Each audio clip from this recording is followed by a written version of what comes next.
ఇంట్లో ఎవరైనా మరణిస్తే వారి చిత్రపటాలను ఇంట్లో కొన్నాళ్ళు పెట్టుకోవడం చూస్తూనే ఉంటాం. ఒకటి రెండు తరాలకు చెందిన వ్యక్తుల చిత్రపటాలను ఇంట్లో ఉంచుకోవడం చూస్తూనే ఉంటాం. అయితే మరణించిన వారి చిత్రపటాలను ఇంట్లో ఎక్కడుంచాలి, ఎలా ఉంచాలి అన్నదానిపై చాలామందికి పలు రకాలైన సందేహాలు ఉంటాయి.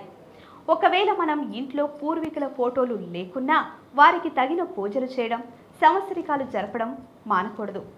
పూర్వీకుల చిత్రపటాలను ఉంచుకోవడం వలన వారిని గురించిన అవగాహన భవిష్యత్ తరాల వారికి కలుగుతుంది.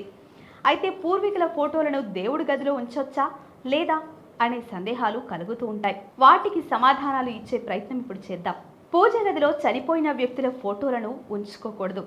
మనకు తల్లిదండ్రులు ప్రత్యక్ష దైవాలే, కానీ మనుషులైనా మనం ఏదో ఒక సందర్భంలో చెడు ప్రవర్తనకు, చెడు లక్షణాలను ప్రవర్తిస్తూ ఉంటాం. కాబట్టి మరణించిన వారి ఫోటోలను దేవుళ్లతో సమానంగా పూజ గదిలో ఉంచకూడదు. కానీ అన్నింటినీ త్యజించిన దేవతా స్థితిలో ఉన్న వారి చిత్రపటాలను పూజ గదిలో ఉంచుకునేందుకు అర్హత ఉంటుంది. పడక గదిలో మరణించిన వారి చిత్రపటాలు ఉండరాదు. వంటగది లేదా ఇంటి హాల్లో మరణించిన వారి ఫోటోలు ఉంచుకునేందుకు అవకాశం ఉండదని పండితులు చెప్తున్నారు.